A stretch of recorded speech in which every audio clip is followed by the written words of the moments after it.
Welcome to the Jim Masters Show live. So great to have you guys with us. I am your host, Jim Masters. We are here in the host chair on set with all of our colors and our lighting. That must mean we have a show to do, and we sure do. Good to have you guys with us watching from all around the world. Our series, if this is your first time, we welcome you, and we also welcome our regulars, the Lovity Squad, the folks who watch the Jim Masters Show all the time. They call themselves the JMS Lovities. And we lovity that. The show originates from the United States Northeast quadrant in the New York area, the New York City area, along the southern New England coast between New York and Boston. That's where Lovity Hall originates, gang. That's where we broadcast this series from. And we are approaching something like 900 shows in just 2.5 years. 900 shows, day in and day out.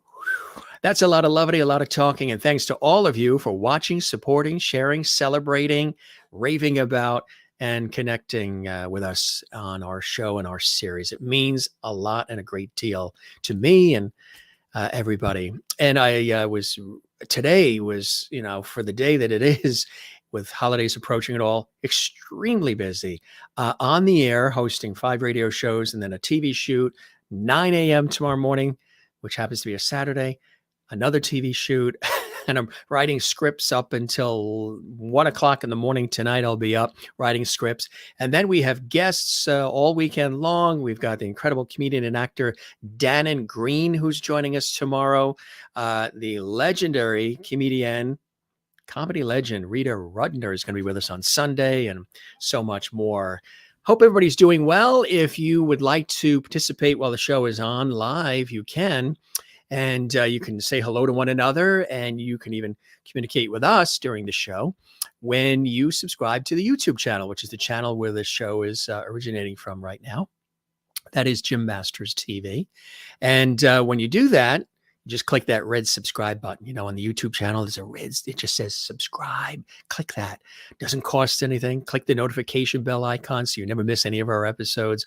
But at the same time, when you subscribe, and thanks everybody who has subscribed already, the thousands of folks who have subscribed to our YouTube channel, Jim Masters TV, who love what we do, who share that, who comment on our episodes, who give us a like on the episodes. We really appreciate all of that, and it means a lot, and it's all duly noted and appreciated. But when you do subscribe to the YouTube channel, there's a special gift you get from us, and you know what that is? You get to actually comment in the JMS Lovity chat room, which is quite exciting. We have a Lovity chat room that is available right now, and I see a lot of comments in there already. People are saying hello to each other. They're saying hello to me, hello to our guest, and we really appreciate that. So if you want to be a part of the Lovity chat room when the shows are airing, subscribe to the YouTube channel, and guess what? You get to do that. That's kind of cool. And of course, you can always go beyond. And if you want to support the series, you can do super chat, super emojis, super stickers, super thanks, and all that other fun stuff that really, really, truly does help us as well. An amazing guest. We have a renowned guest joining us, television and theater director and author of a brand new book that he's very excited about, that he's worked on for quite some time. My Own Directions, A Black Man's Journey in the American Theater. Sheldon Epps is here, and this is a real honor. He is extraordinary, one of the most successful and universally respected leaders in American theater. He shares in his book how he radically changed and reignited theater through his leadership, including his insistence on making diversity a priority, both on stage and off. In this new book, My Own Directions, A Black Man's Journey in the American Theater. He has directed major productions on and off Broadway, in London, and at many theaters across America. In addition, he's had an active television career, helming some of the classic shows of recent years. That's right. He was also the artistic director of the renowned Pasadena Playhouse. That's where he makes his home. That's where he is right now on this episode of the show. He's in beautiful Pasadena, and artistic director of the Playhouse for 2 decades. Currently serves as senior artistic director at the historic Ford's Theater in Washington, D.C. Now, in the book, My Own Directions, A Black Man's Journey in the American Theater, he recounts the roller coaster ride of a life in theater with all the excitement and occasional anguish that come with the highs and lows. The author's journey in the American theater has been amplified by his experience as a Black man who has frequently been one of the few, the first, or even, quote, the only. He says working on the memoir has been a reflective journey that has brought back vivid images of moments in his long and blessed career. It's also been a reminder of the many challenges as well that have resulted from being chased by race, personally and professionally.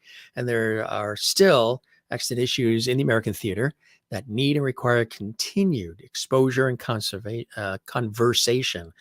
Also, he hopes that the book contributes to the ongoing evolution of the theater industry. And he looks forward to having readers join him in the journey through his life and career when they read this incredible book.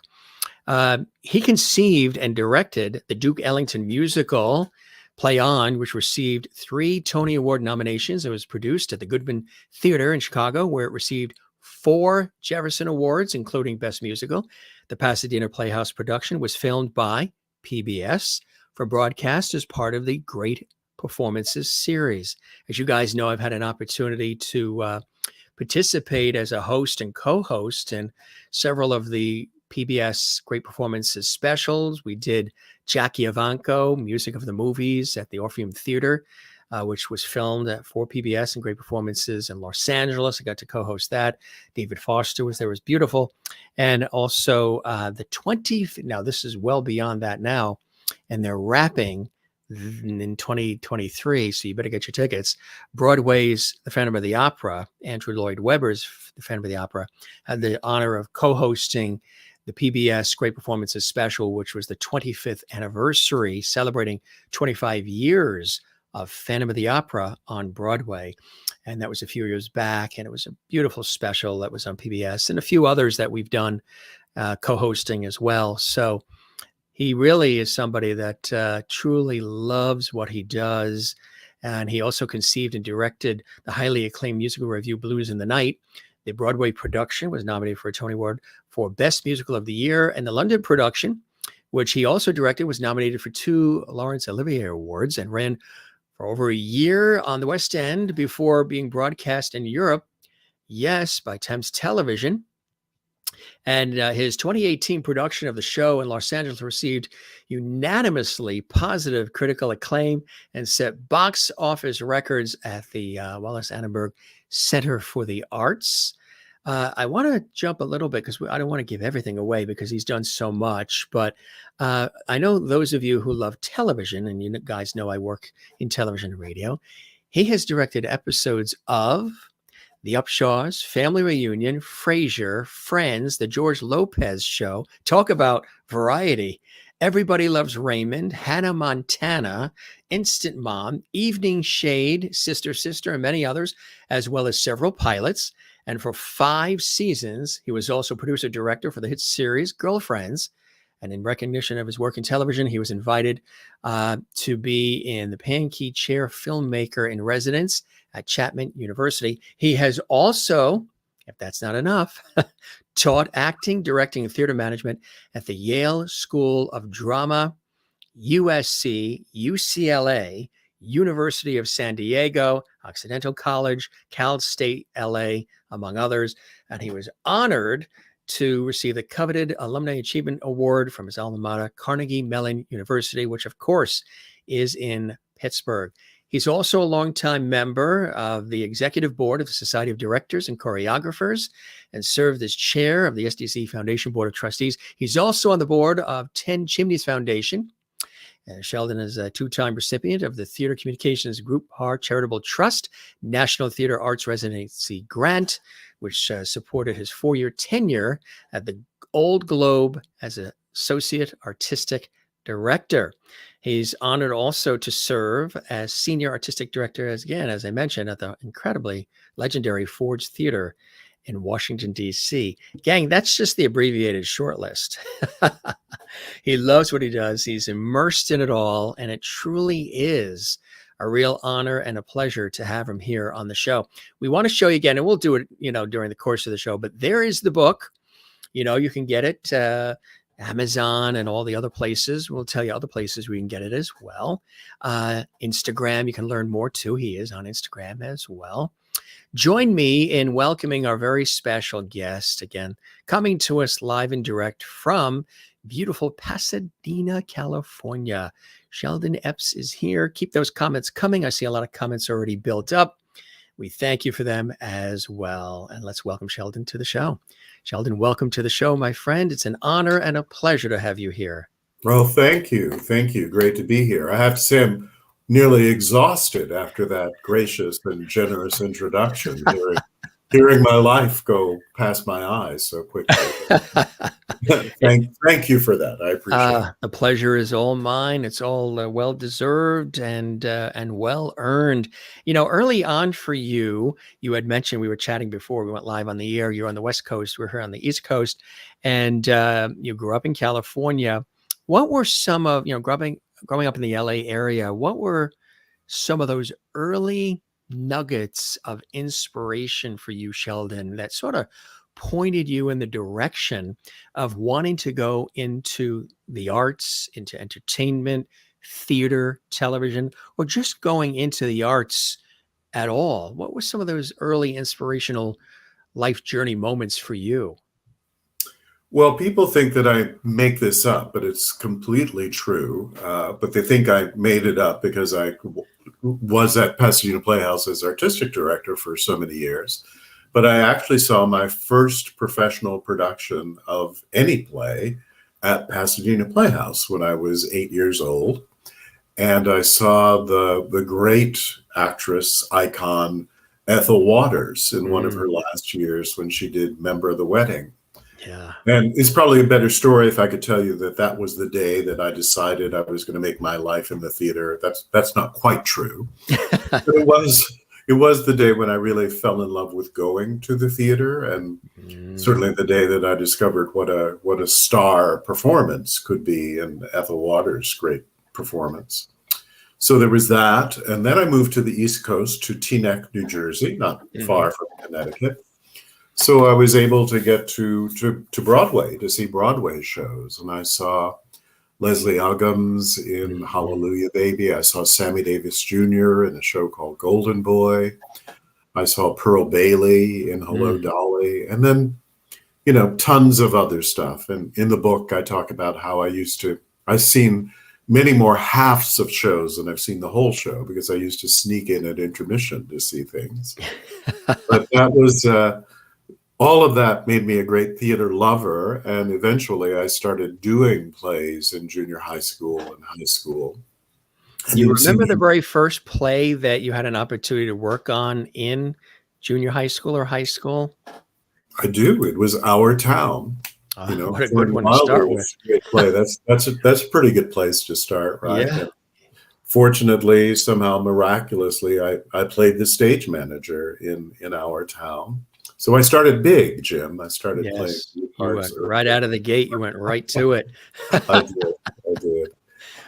So all of that contributed eventually to my deciding that I was going to make a career in the theater, which my parents actually supported as long as I went to college and got a degree. So as you mentioned, I went to Carnegie Mellon and got a fine arts degree from Carnegie. So when you came out of Carnegie Mellon, what did you have a plan? Did you have a vision? Did you know what you want? Or were you just sort of still figuring it out? Were you very focused and said, okay, got the degree. That's what they wanted. I'm glad I did. Now I'm going to go here. Or were you still figuring things out? Because sometimes when people come out of school, they're still sort of figuring out what exactly they want to go into and pursue. How about for you?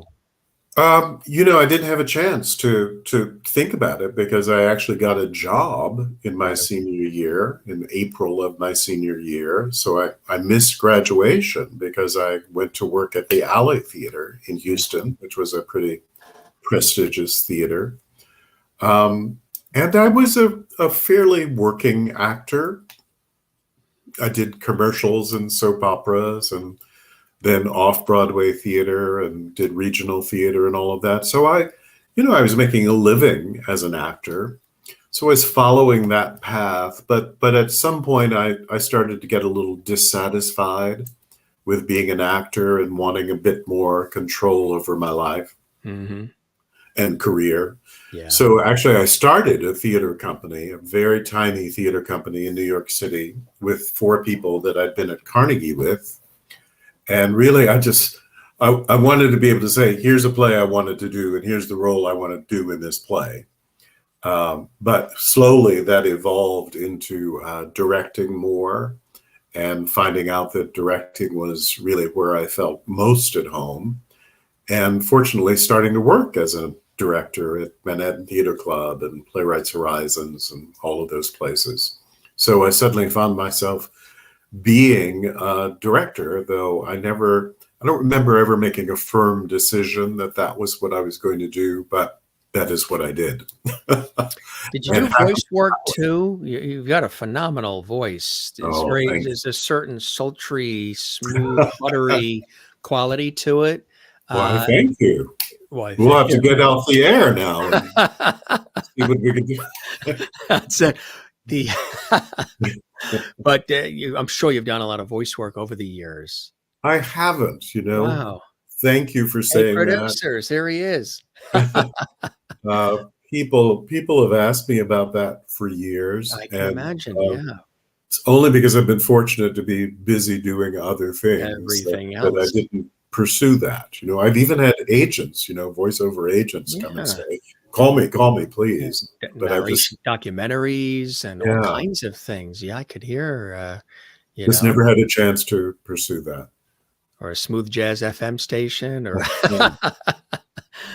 I tell you, it's really an amazing journey when you sort of follow the path and these wonderful opportunities come. Like you mentioned, just rewinding a little bit, the acting first.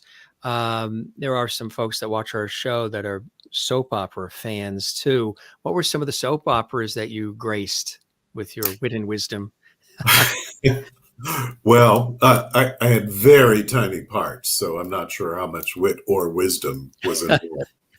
But I was on The Doctors for a long Yeah, remember that? It was on the air for years. And that used to, was that, I think that was at Somerset, The Doctors, Another World, Days of Our Right. Lives on NBC. Yeah, and I did Days of Our Lives.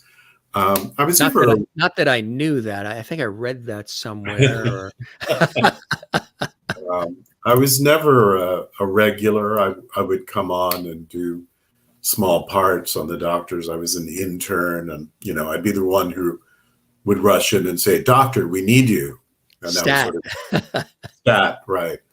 Or a guy at a bar or something like that. So Yeah. it was a limited but lucrative career. Limited, yes, limited but lucrative. That's always, Yes. but not challenging enough for you. You really liked. I would imagine while you were doing that, the different acting roles in the early years, you were probably paying attention to what you saw going on around you, the directors, the producers, the camera people, seeing how it's all happening and how it's being pulled together. And sometimes things have to be fixed on the fly and just, all right, go do something. And we've all experienced that in these industries. I'd imagine you were soaking it all up around you. Yeah, that's true. I've always thought of the opportunities that I had to work, in television first and certainly in the theater as training ground for my eventual career. And just as you said, I would observe and learn from watching. That what was most was putting it together. How do you take that stack of papers that is a script and make it come to life, either on television or in the theater, was much more interesting to me actually than the actual performing, than the actual being on stage and repeating it night after night. I was very happy once I became a director to, go through the weeks of rehearsal and really get it to the point where I could hand it over to the actors and say, it's yours now, and I'll drop by once a week or so and see how it's going, but I won't be here every night. Did Broadway come calling for you to be involved as a performer on Broadway? I was never in a Broadway show. I auditioned for many and came very close to doing several of them. The Wiz, I remember I came close to, and Ain't Misbehavin', I was close to doing. But I never actually snagged a Broadway show as an actor. Yeah. And frankly, that audition process was one of the things that drew me towards directing. Because, I got tired of auditioning constantly. And, you mentioned the word roller coaster. There's no greater roller coaster than the actor's life. Yes. And hoping every time you go to an audition and, the slide if you don't get the call back. So I was happy to get away from that. And, eventually my Broadway experiences were as a director. So I was lucky to work on Broadway, but never as an actor. When did you're so well-versed, so immersed in the theater world. When did the television, you had already been acting on television. When did the television side come in as far as directing and being involved in all of these epic shows that you've had an opportunity to be a part of? Much later. Much later. As I said, I started directing off-Broadway in New York. Then I did the show that you mentioned, Blues in the Night, and that was my first Broadway show, my second Broadway show, actually. And that went to London and became a big hit in London and got me to many theaters all over the country. So I did that for many, many years, then wound up at the Old Globe as Associate Artistic Director. And almost immediately went from the Old Globe to Pasadena Playhouse. And it was really because Pasadena Playhouse is basically in Los Angeles that people started to see my work in the theater and started to invite me to work on television. And I had to go through a long process of just observing, as we talked about before, and learning how to do it and getting some idea about how cameras worked, though it took me a while before I was really up to speed on that. But almost my entire television career was the result of my career in the theater and the ability to work with actors and to tell this story and work with writers in getting the story solidly told, which is the same craft that you use working in the theater. For those watching, tell us about, as a director, some of those nuances and differences between directing theater and directing televisions. Again, some of the links, the blending, the similarities, but then the vast differences too, as well. I'll give you a shorthand of something I read years ago that really describes the differences. And it's interesting. I don't think it's absolutely true, but there is truth to it. I read somewhere that acting in the theater is about what you do, meaning moving and business and all of that. Acting for the camera is about what you think. That if you're thinking the right things, that it's in your eyes, Right. The camera can see it in your eyes, and therefore the audience sees it in your eyes and can feel it from the screen. I think there is truth to that. Now, you can't just think when you do a television show or a movie. You've also got to move around, and you got to do this, and you got to keep both. alive. And with both theater and television, you have to feel. Yes, absolutely. Yes, you have to think the right things, and hopefully the thinking is coming from what's going on emotionally. What's happening inside. I don't really think there's all that much difference in what a good director does from television, between theater and television and film. It's all about being truthful. It's about being honest. The scale of it is different. If you're in a big theater, there are things you have to do physically to amplify what you're doing to the mass of the theater. And you can't do that when a camera is right here. Otherwise, No. you look ridiculous. Yeah. So you have to figure out a way to bring the Especially with scale. the 4K too. You can see inside your nose. Exactly. Bring back analog quickly. Yeah, yeah. But, thinking the right things, knowing what you want, what you're after, what your Yeah. intention is the Mm. phrase, Yeah. what you're trying to accomplish, and how all of that fits into the telling of the story is very much the same, or should be very much the same. Now, you've written this fabulous book, writing screenplays. Just as a writer, has the writing element been a part of this journey for you as well in theater and in television? Not too much. Yeah. I don't think of that. I think that writing is a very, very specific craft that I don't have for theater and for film and television. I'm happy to have had it to write a book, but I think that I am a good partner for writers. I'm a good collaborator for playwrights and screenwriters, and help them again to tell their stories, to focus their stories, to really get to the point of what they're trying to say.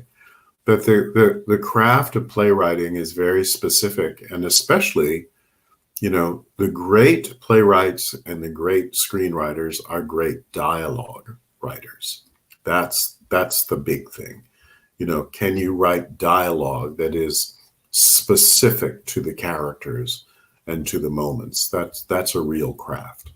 Absolutely. Yeah, absolutely. I do want to mention that you conceived, and I mentioned in the introduction, and it is an extraordinary honor that you conceived and directed the Duke Ellington musical Play On, which received 3 Tony Award nominations, produced at the Goodman Theatre in Chicago, 4 Jefferson Awards, including Best Musical, and then the Pasadena Playhouse production filmed by PBS as part of Great Performances. Tell us about that whole process and your desire to want to, bring it to life, the Duke Ellington story, and Play On, this wonderful musical, and then how the Great Performances element came into it as well, which just expands the visibility of the work. It started at the Old Globe when I was there, at the Old Globe in San Diego. And initially, I had seen a production of a Shakespeare play called Timon of Athens in New York. And they used Duke Ellington's instrumental music as the underscoring. And I thought it was just great. It was brilliant. It was rich and textured and sexy and sultry, as you said before. It was all of those things. Well, that was about your voice. But also about Duke Ellington's music. Yeah, and Duke Ellington, absolutely. I said, I want to do that. And I said, I'm going to do it with my favorite Shakespeare play, which is Twelfth Night. Yeah. And actually, it was Jack O'Brien, who was the artistic director, who said, okay, but, try to think more ambitiously about it. And really, in just one of those light bulb moments, I said, Twelfth Night, Duke Ellington's music, Harlem in the 1930s. Without any real logic, honestly, but it's just one of those ideas that struck me. And I made myself promise that it wasn't going to be arbitrary, that I had to find the Ellington songs that actually told the story, were the dialogue, as we were just discussing, and were right for each character and moving the story along. And because Duke Ellington was so inexhaustible as a writer, I was always able to find the right thing. And the show came together beautifully and, had the life that you talked about. And it was in the very last week of the run at Pasadena Playhouse that I got a phone call from a man named Jacques Venza, whose name you might know. He was the dean of Great Performances and American Playhouse and so many great things on public television. And he said, I saw your show last night, and this is probably crazy because there's only one more week to go. but do you think we can figure out how to film it for great performances? And I said, if you're crazy enough to try, I will try with you. And we just pulled every string we could and made magic happen. And we got it filmed. In that last week, we added one extra day to shoot without an audience, so that we shot in front of an audience and then without an audience. But it was pretty miraculous that we got it all done, and it looks beautiful. It's a wonderful representation of the show, which I should whisper you can watch on YouTube. That's it. Kind of like I whisper pandemic. That's another word we whisper lately. Yes. You also conceived and directed. These are like your babies when we say conceived, because these are your works, and you treat them almost like a child, in a way, because you're just so attached to the work, which anybody that creates art would be. The highly acclaimed musical review Blues in the Night, and that Broadway production, as I had mentioned, nominated for a Tony Award for Best Musical of the Year. The London production, which you also directed, nominated for 2 Laurence Olivier Awards, and ran for over a year at the West End before being broadcast on Thames Television. And that's fantastic. Yes, Tell us thank about you. that. Yeah, tell us about that opportunity. Well, I mentioned before that tiny little off-Broadway theater that I had where I started directing. And that's where Blues in the Night. There's a poster right behind me. There it is. That's from the London production, I just realized. That's where the show started, and eventually grew into being done on Broadway. It actually had a short run on Broadway, but we had the good fortune to take it to London, where it had a very long run, and then it was done, thank goodness, all over the world, and about 200 productions all over the United States. And that was inspired by a quote that I read. I think it was the great singer Billie Holiday said, "Blues is to jazz what yeast is to bread," meaning it is from the blues canon that jazz literally rose. Yeah, all rises, right, exactly. Yeah, all rises to the top. So it was about putting together this show that showed the influence of blues on jazz music. So it was great blues writers like Bessie Smith and Ida Cox and Ma Rainey. And then that was contrasted with more sophisticated jazz music with a bluesy element like Ellington and Harold Arlen, and Rennell, who wrote the great song Willow Weep for Me. So it was a wonderful fusion between blues and jazz, and not just a review in that I wanted the songs to come from characters. So I created these 4 characters whose stories were being told through the songs. And as you say, that's been my blues baby for many, many years, and it still gets done. There's going to be 3 productions in the near future. That's fantastic. You're also, of course, honored to be the artistic director of the renowned Pasadena Playhouse for 2 decades. 2 decades. Not 2 years, 2 decades. And you are widely credited with the rejuvenation and rebirth of that respected theater company. Tell us about the state of affairs before you were able to come in and sort of give it the rebirth, inject it with your passion and enthusiasm, what it was like, and what the process was like to be able to accomplish that. Yeah, I mean, that has been sort of the great work of my life, in addition to the individual shows that you talked about. Pasadena Playhouse is one of the oldest theaters in America. It was started in 1917, actually, and this brilliant but crazy man named Gilmore Brown, who started the theater, actually built this beautiful, beautiful physical theater in the middle of an orange grove in Pasadena. And there was nothing around it, but he somehow got it done. And it was quite an illustrious theater for many years, and had a great school a great training program. But when Gilmore died, it sort of went into a slide and closed for a while in the late 60s and then reopened. And at the time that I went there in the late 90s, 1997, it was open, it was producing, but not at a very high artistic level. It was just sort of plodding along. But the theater was gorgeous, and it was in the heart of Los Angeles, in this great theater community with so many talented people who had moved out here to do film and television, but still loved to work in the theater. So I just had the hope and ambition that it could be a great theater again. And I guess it was hubristic and maybe overly ambitious of me to sort of declare that, but I did, and went after trying to make that work, and got a lot of help from schoolmates that I'd been to school with, from people I started to work in television with, and from the theater community here. And then the theater was, I think, significant because it became one of the most diverse theaters in not only in Los Angeles, but in the country. You know, theater audiences tended to be much older and all white. Yes. And I thought that was dangerous in many regards, in that the audience was slowly dwindling away. So I wanted to attract new audiences. I wanted to attract audiences of color, and I wanted to attract younger audiences.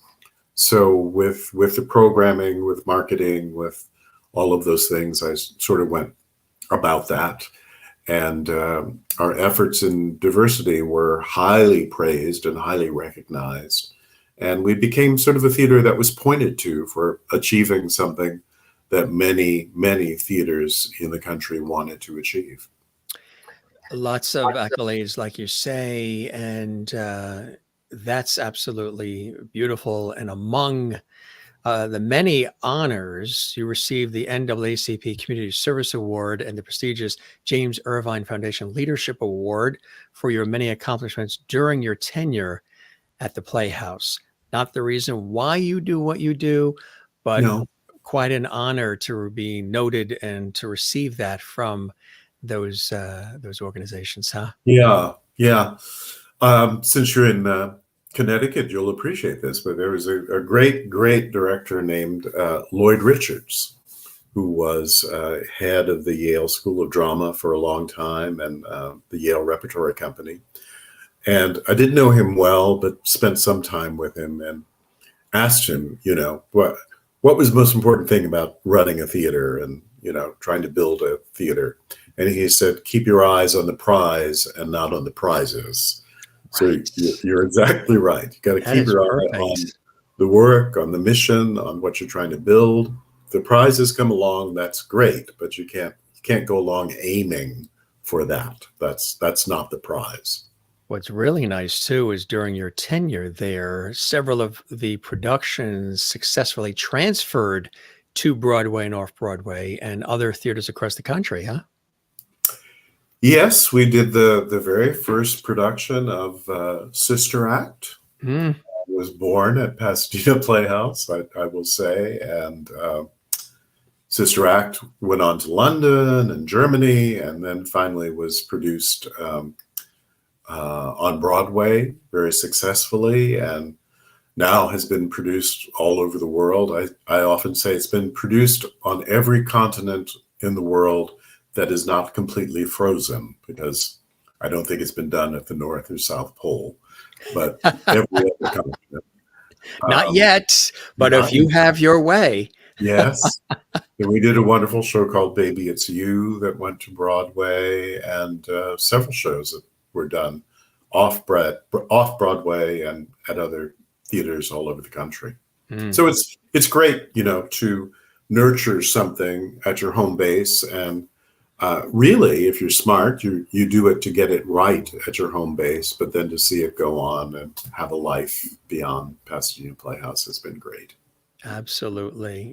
Just to talk about the versatility of it all, Frasier, Friends, The George Lopez Show, Everybody Loves Raymond, Hannah Montana, Evening Shade, Girlfriend, Sister, Sister. You're making me tired again, Jim. I was Stop. going to say, it's unbelievable. I didn't even mention the Upshaws and Family Reunion or Instant Mom.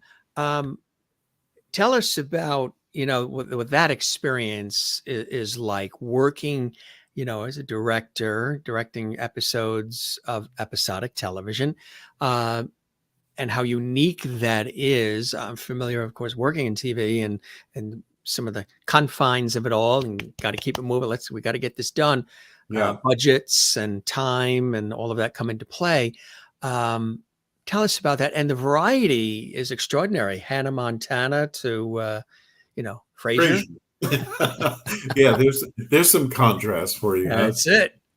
Yeah, that's exactly right. Yeah. It's been great to have the opportunity to work on that and do all of those shows. The big difference, as you just described, is the amount of time you have. When you do a theater production, you get at least 3 weeks of rehearsal, and then a week of rehearsal in the theater, and then previews. A Frasier episode, a Friends episode, Hannah Montana episode, you do in 5 days from beginning to end. You sit down and read that script around the table on day 1, and by day 5, you have to have rehearsed it and shot it and put it in the can, and that's it, because the next week you move on to the next one. Right. So it's a fast process, which, I had a love-hate relationship with, frankly. I love the time you get in the theater, so I miss the time. But I have to say there was something fulfilling about, getting it done in the amount of time you have and having a defined schedule that you've got to meet. Has a kind of excitement and thrill to it. Yeah. Right. And you do just have to keep pushing forward. And, from doing television that you get constant rewrites. It changes every day. Yes. Even changes on the day that you're shooting it sometimes.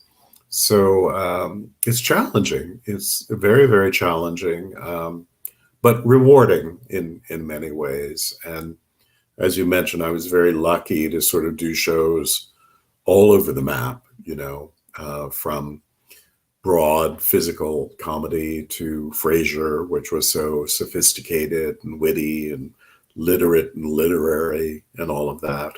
And the most recent show that I've been doing, The Upshaws, which is on Netflix, it's a comedy, but it is a comedy with very, very serious and sometimes dark undertones. I mentioned, and this is, we'd be remiss not to mention your involvement with the Ford's Theater in Washington, D.C. Tell us about that and how that opportunity came your way, Sheldon. I did a production of a play called 12 Angry Men at Pasadena Playhouse. And I did it in a very racially charged way, really as a response to the Trayvon Martin situation and a response to Obama's great speech on race. The first time he really talked about race, and the conversations that started prompted me to think about doing 12 Angry Men in this way. And it was needed at that time, and very successful, very controversial, and caused arguments in the lobby and all of that kind of stuff. And 2 years later, I was asked by Paul Tedrow, the artistic director at Ford's, if I would do it again. And unfortunately, we still needed to have that conversation. We were still in the midst of racial tensions. And in some ways, it'd gotten worse, so that which I hoped I'd never have to do again, I was called on to do again, and it was the right time. So I did the production at Ford's, and it also seemed very, very right to do the production in a theater that had such a strong connection with the president, who lived through the greatest time of racial strife in America. And that is always sort of lingering in the air at Ford's Theater, and the box is there. So it's just a reality of working in that theater. So I did the production there and had a great relationship with Paul Tedrow and others on the staff.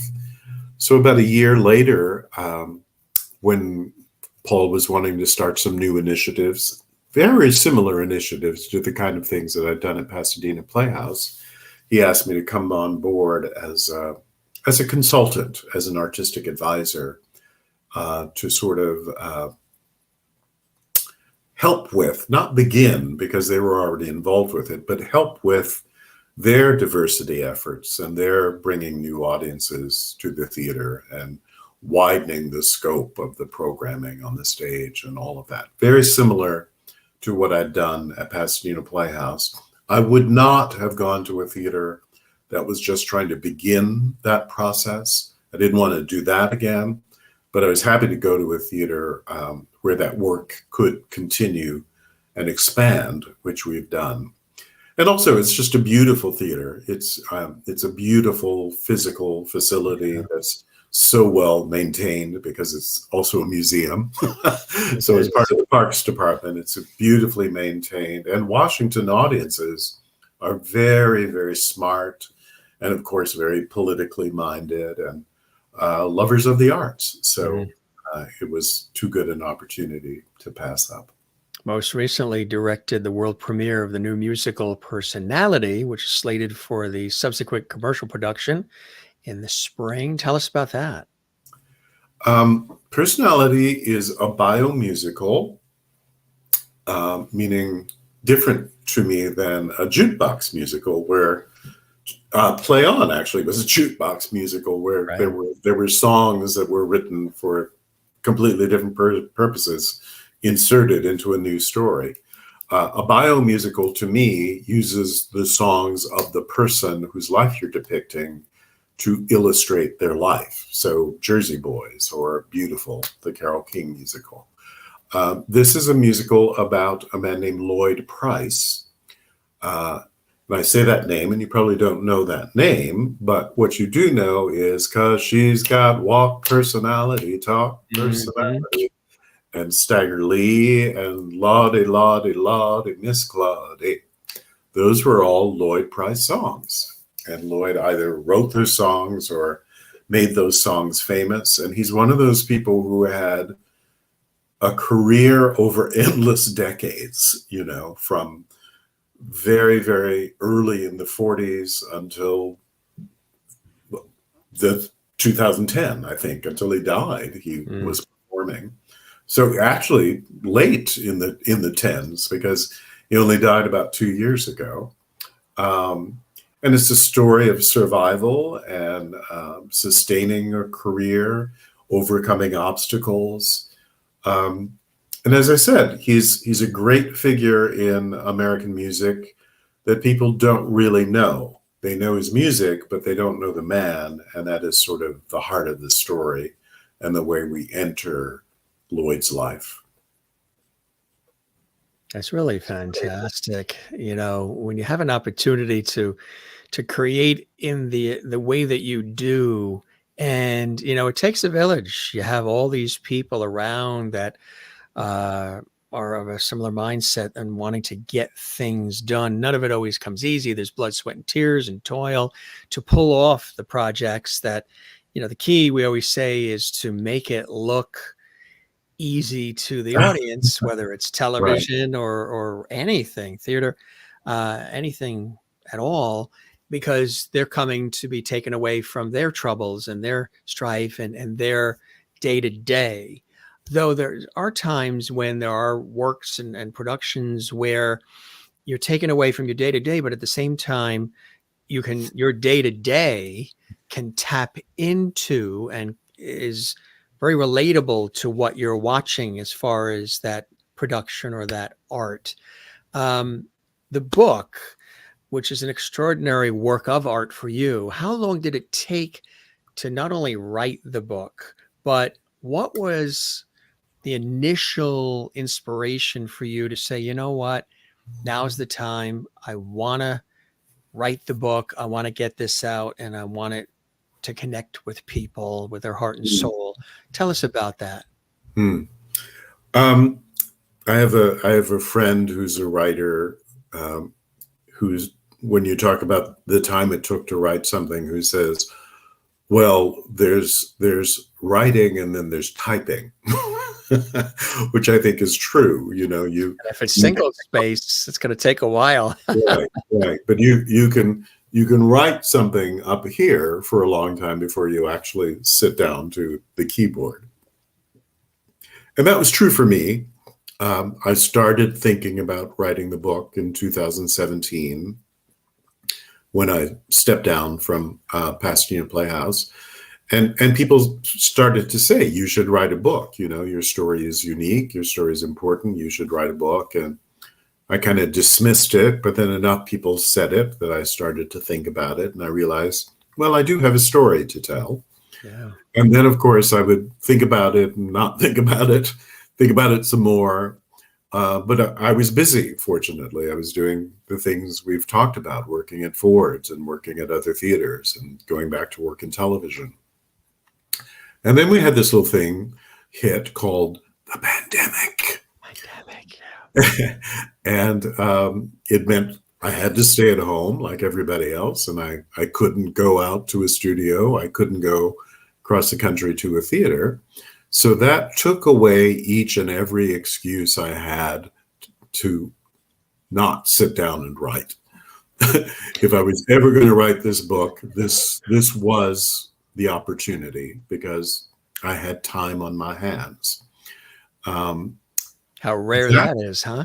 Yeah, yes. Probably exactly. something you haven't said a lot in many years. Not.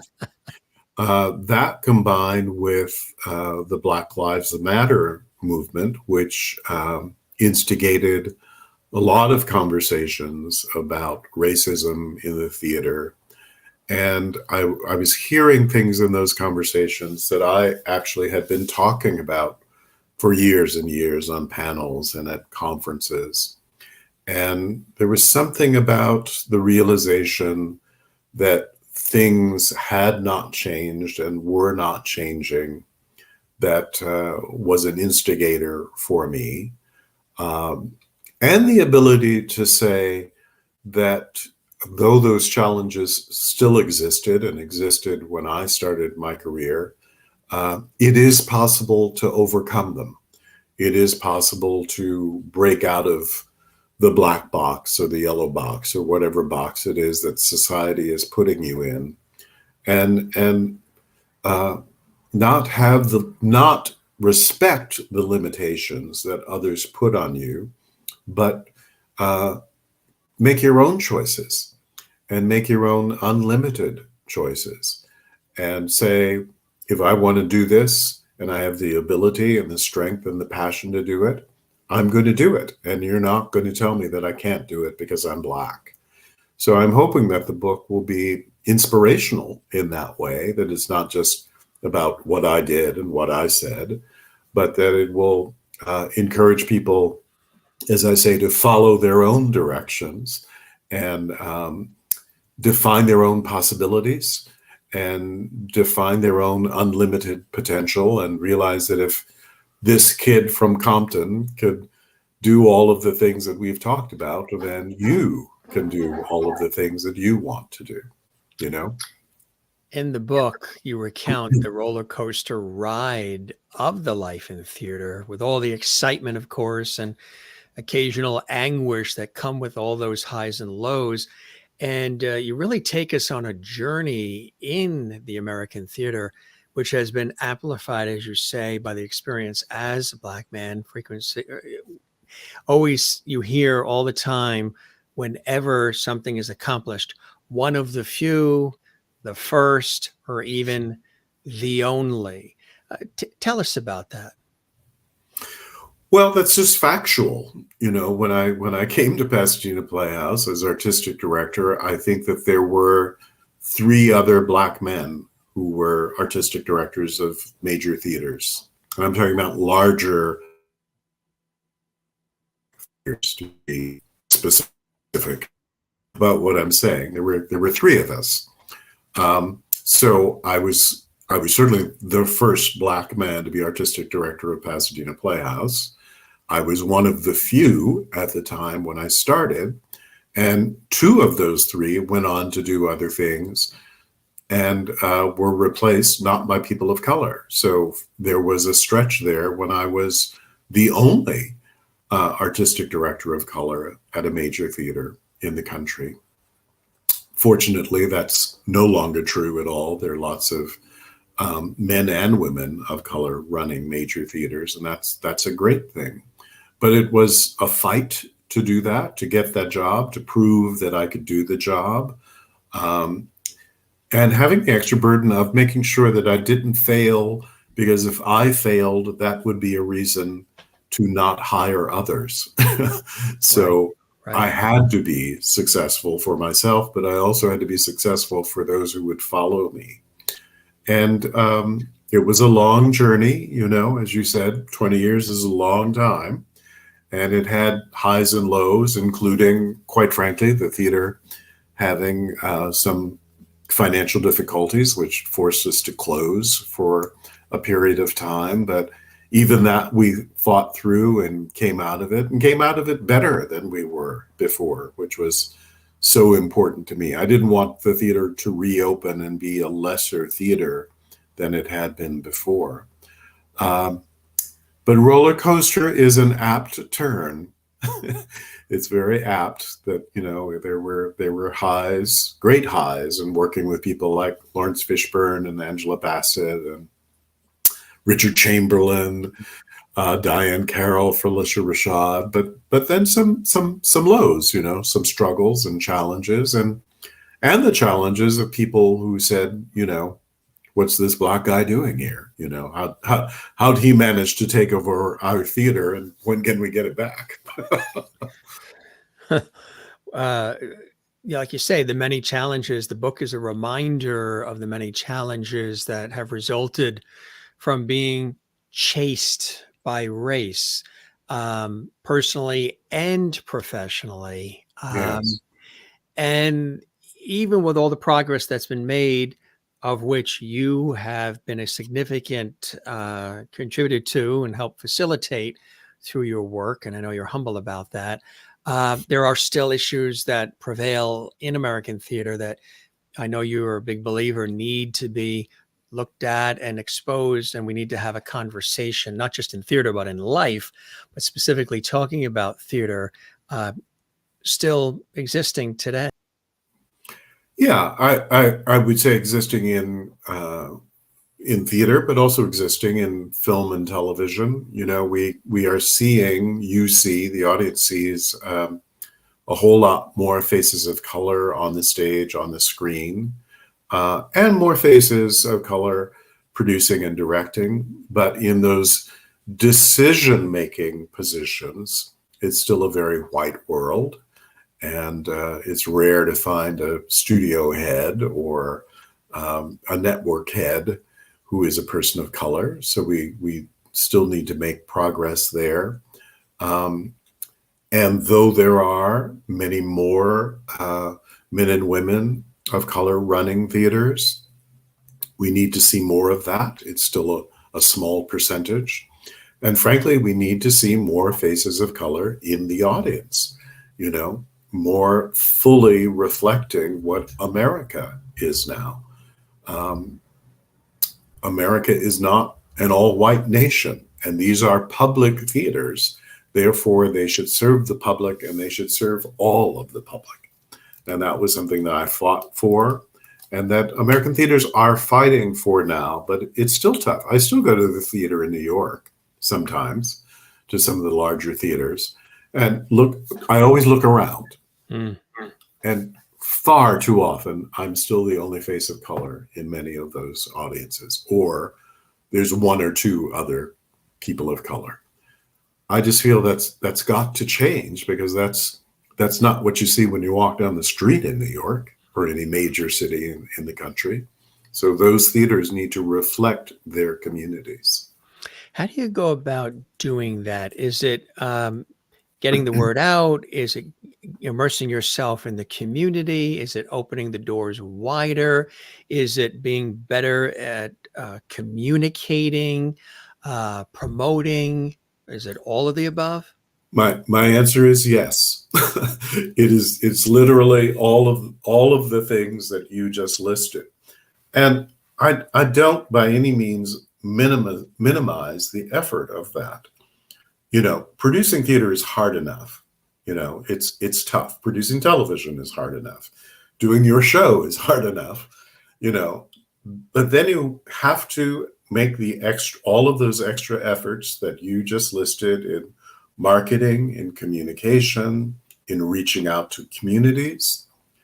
And that takes extra effort, extra time, extra energy, but it is essential. If you want to call yourself an American theater in this year of our Lord, you have to do all of those things. Otherwise, you're a limited American theater or an elitist American theater. And I fundamentally think that's wrong.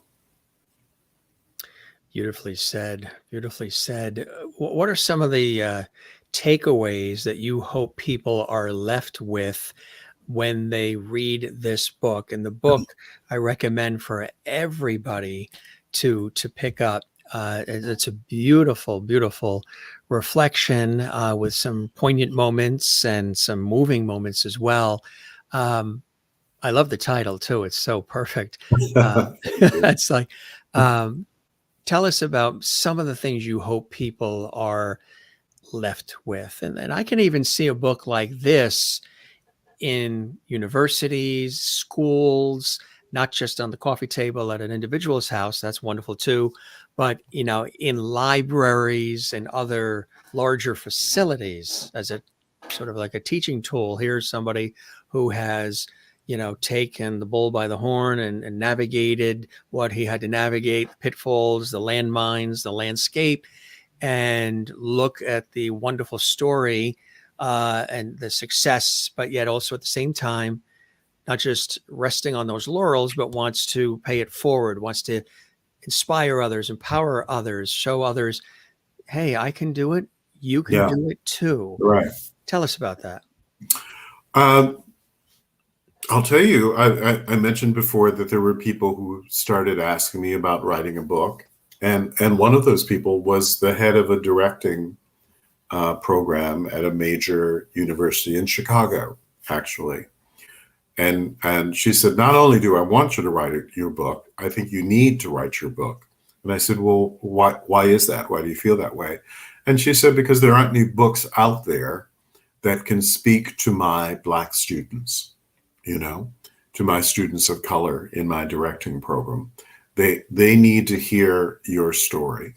So that's what I'm hoping, that it will be, as I said, not self-aggrandizing, but inspiring, that people will read the book and take away from it the ability, the desire, and the inspiration to follow their own directions, to go out and dream big and have big ambitions. Everybody, but specifically people of color, young artists of any color, because everybody has obstacles of some kind. Sure. That they will use my story as a kind of example of what is really possible. Because as I say in the book, I'm just a Black kid from Compton, who did have big dreams and had people say, well, no, you can't do that. You can't have those dreams. And some combination of backing from my parents, my community, and my own ambition and hubris said, well, yes, I can and I will. And I've been so blessed and been so supported by so many communities. And that's what it takes, as you said, it takes a village, but it is possible. We all have tremendous possibilities if you work hard, you study hard, and you have passion. Most of all, passion. Absolutely right. Yes, kindness, empathy. your folks, the family, did they get a chance to see this success, to see all these wonderful things happen for you, Sheldon? They did. They did. My parents lived to the ripe old age of 98, both of them. Oh, yeah, And longevity in the family. yeah, so you're stuck with me for a while, On Jim. your 98th birthday, you will be back. I'll be back. I'll be back. And they really did try. They lived in North Carolina for much of my adult career, but they constantly traveled to wherever I was working for years and years and years, and into their 90s, I have to say. Probably around 92, 93, they said, okay, that's enough. Yeah. But into their 90s, they were still, traipsing across the country to see things at the theater, or coming up to New York to see things. So yeah, I had tremendous support from family members and my darling sister, who is a wonderfully supportive person as well. That is fantastic. I know in addition to the book, there's also this, which is exciting, this wonderful Christmas production. Tell us about this. You can see it right there. Tell us about Yeah. this. It's kind of Well, cool. I'm really proud of this. This is my first full-length movie, and it's a wonderful sort of Christmas rom-com. It's fun, it's funny, it's witty, it's clever, it's romantic. It reminds me really a lot of sort of the old Audrey Hepburn, Cary Grant movies, where, they run into each other by happenstance and do all kind of crazy things and then wind up together at the end of the movie. And in this case, they're at the end of the movie is Christmas. So, not only is it romantic, it's pretty because it's Christmas time. Christmas Party Crashers. This sounds really, really cool. Did you enjoy working on that? Sounds like you did.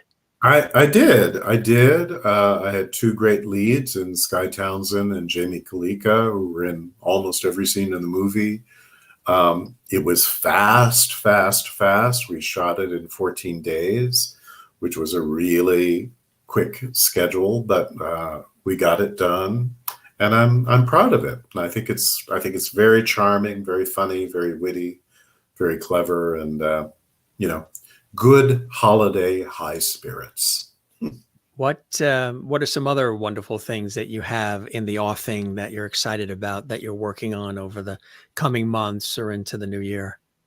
Well, Personality, the show we talked about, the show about Lloyd Price.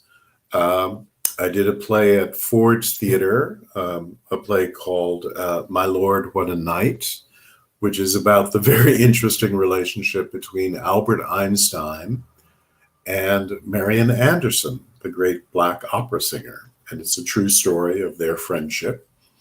And as I said, the play was done at Ford's Theatre, but it's been optioned to be done in London.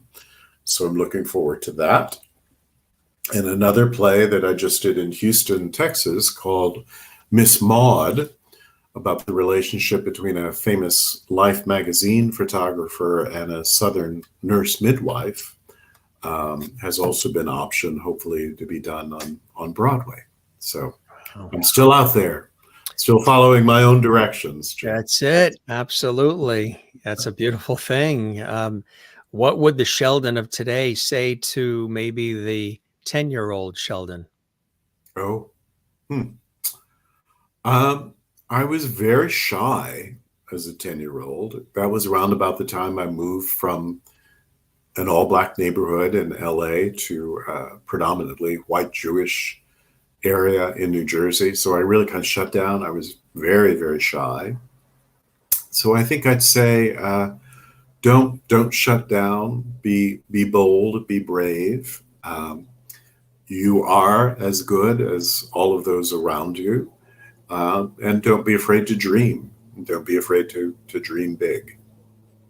That's a wonderful message for anybody watching right now who has a dream, regardless of their background, circumstances, age, gender, anything. They just have a dream and they want to pursue it. And, a lot of people during this time, the last couple of years of great reflection and sort of rebirth and great pause, have been looking at their lives and saying, okay, this is what I've done so far, but there's some other things that I need to do that inspire me, but also connect with and inspire others. It's been as horrific as it's been. It's also been a beautiful time for people to get in touch with who they are and what they want to do next chapter. Have you experienced any of that yourself as well during these last few years? Not so much, because, I've been working on the book.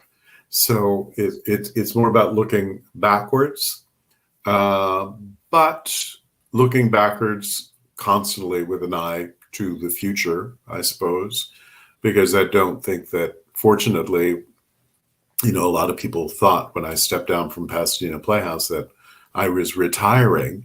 And I kept saying, no, I'm not retiring. I'm just giving up that job. Was that tough to do?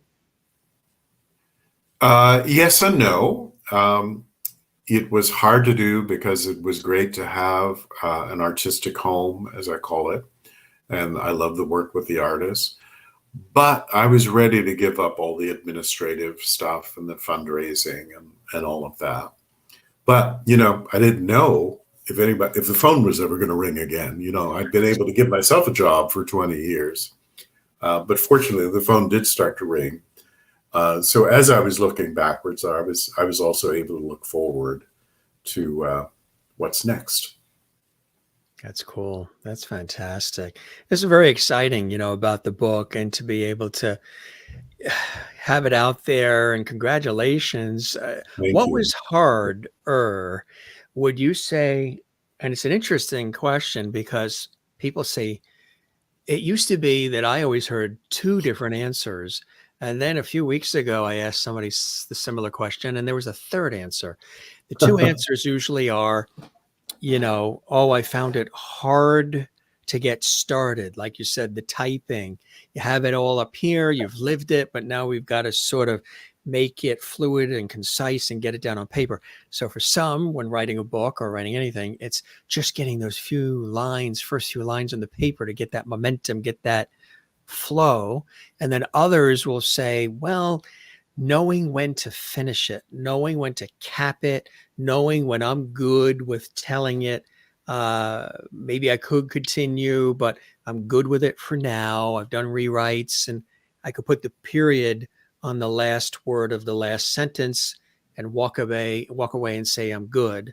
And then there was one person that said, which I thought was fascinating, the hardest thing for them about writing their book was the middle, was linking the beginning that they already had an idea about and the end, which they already had an idea about, and how to bring those two together in the middle, which I thought was fascinating. How about for you? That's a good question. Combination of the getting started, which I've talked about, and making myself use the time that I suddenly had. But you had to sit down and start. So that was tough. I sort of knew the end point, because I sort of knew that I was going to tell my story up until where I was today, whenever that today was, when I finished the book. So it was getting started, but then it was knowing that I was going to journey from early days of birth, actually, to today. It was making that long journey, and the how to make that journey. Because, when you're writing, there's no roadmap. You know the spots that you want to hit, but there's no map for how to get there. So you have to constantly be thinking about, how do I get from here to here to here to here to the end in a way that makes sense, and hopefully is compelling in a way that makes people want to keep reading and keep going forward on the journey with you. What has the feedback been like thus far? I imagine, and there will be more and more, because the book is relatively recent. People will comment and want to connect about how they've been truly inspired by this book. You're going to probably hear that if you haven't already from people. I have, which is really very, very gratifying. That's been great. The nicest thing people say is that it feels conversational, and that's what I wanted. I didn't want it to feel like a lecture. Right. Um, I didn't want it to feel like a handbook for directing in the theater or Right. any of those things. I really want it to be like what we've been doing today, a conversation between me and the reader. And several people have said that, that they feel like they were hearing my voice. So that's a very great compliment. It sure is. The book, they can get it at Barnes and Noble, Amazon, the usual online. Amazon.com, or you can get it directly from the publisher, McFarlandPublishing.com. Yes. And you're on Instagram, of course, right? I am, under my name. Cool. That's fantastic. Yes. This was really a wonderful conversation, Sheldon. Congratulations on everything thus far. Much more to come, and you've had an opportunity to work on some extraordinary projects, conceive of many, and now you have the book. It's really fantastic. Somebody that would be very proud of you is Mr. George Burns, who usually pops in. He always pops in. George. Makes everybody laugh. They're like, wait, well, am I actually looking at George Burns?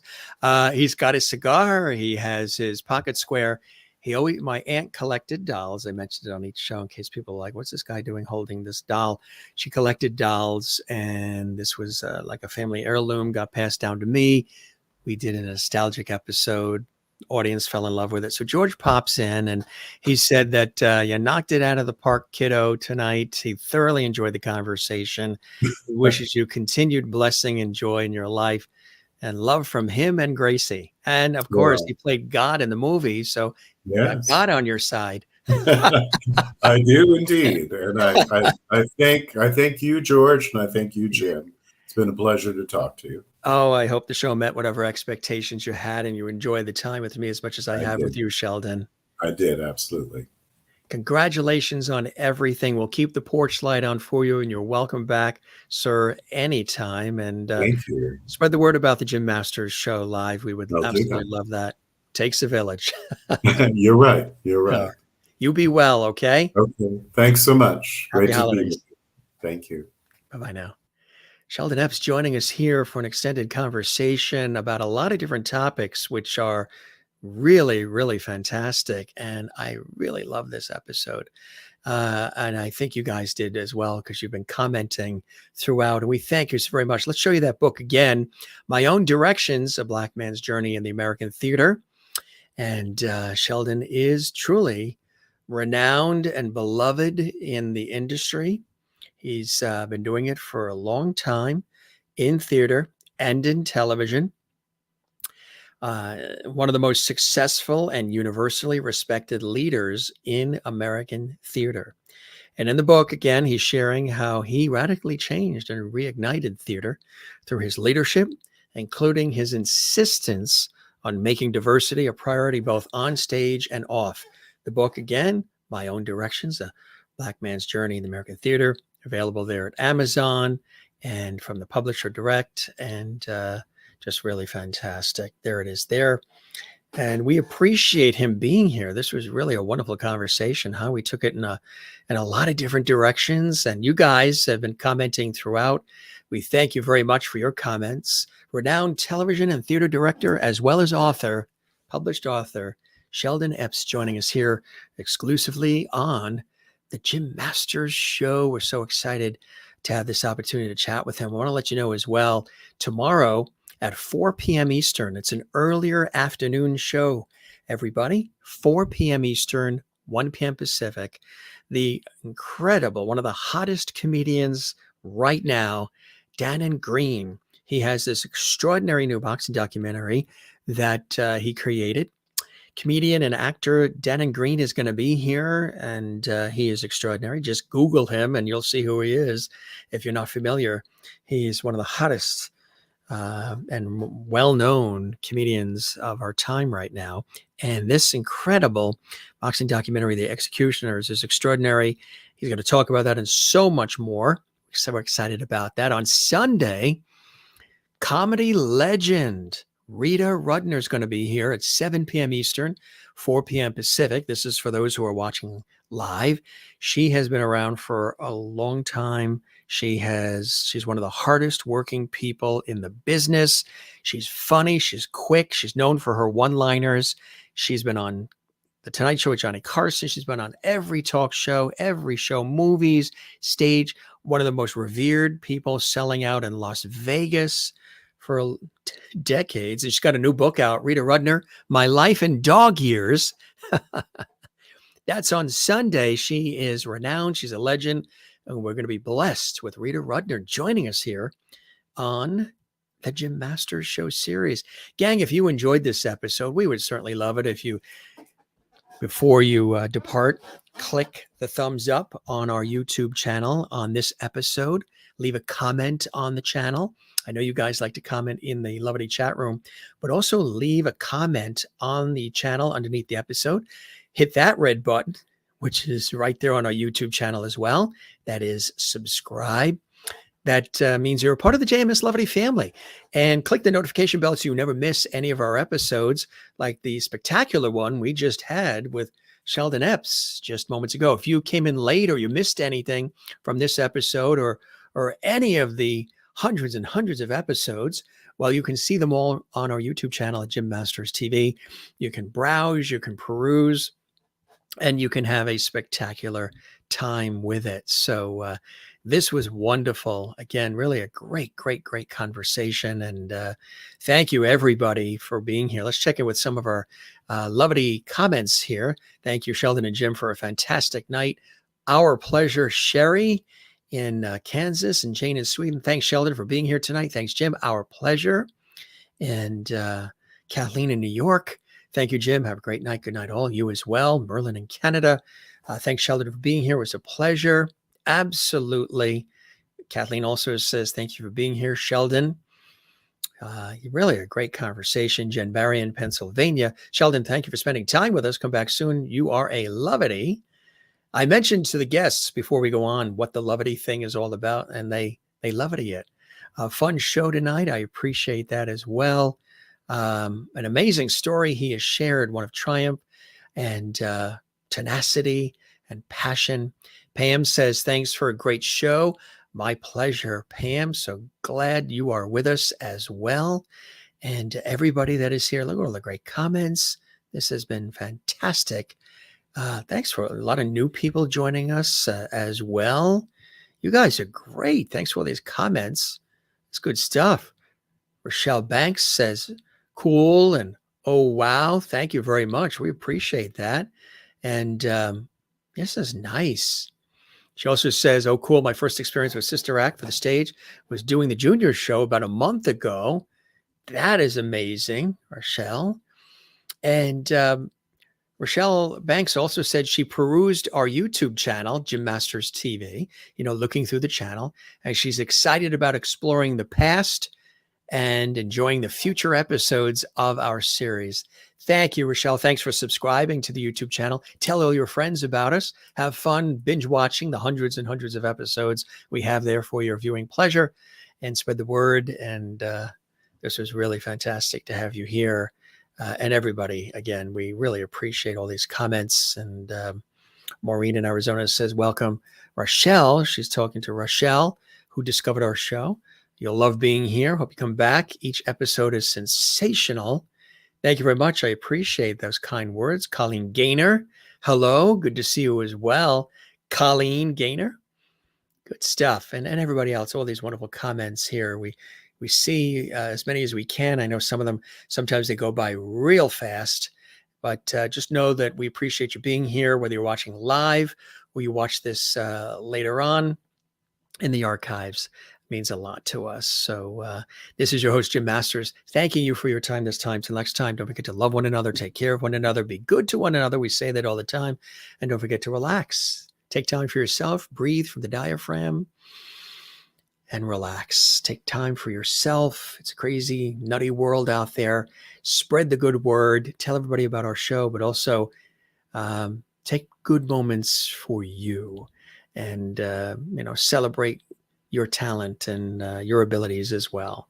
And relax. sometimes I got to remind myself to do that as well. We don't say goodbye around here at the Jim Masters Show. We say see you later. Ciao, cheers, hasta la vista, sayonara, shalom, moili, slancha, ciao, and take care and be well. Again, one more quick look at the book, My Own Directions, A Black Man's Journey in the American Theater by Sheldon Epps, right here on the show. Cool stuff. Gang, thank you very much for being here. We appreciate all of you. And we'll see you on the next one. Again, as I mentioned, for those watching live real quick, Dan and Green is here tomorrow at 4 p.m. Eastern, 1 p.m. Pacific. And Rita Rudner is here on Sunday, 7 p.m. Eastern, 4 p.m. Pacific, and many, many more guests. There's about 25 guests that just booked today. 25 guests have booked today alone to be on future episodes of the Jim Masters Show live series. I'm so humbled by that. It means a lot because we work really hard to put these shows together because it's unique. They're kind of extended. They're kind of epic. And it means a lot that people want to stop by the Jim Masters Show live and enjoy this Lovity Hall experience with me and all of you. So really cool stuff. All right, gang, you be well. And we'll be right here waiting for you for the next episode of the Jim Masters Show right here on our YouTube channel, Jim Masters TV. Take care and be well. We love you all. Cheers.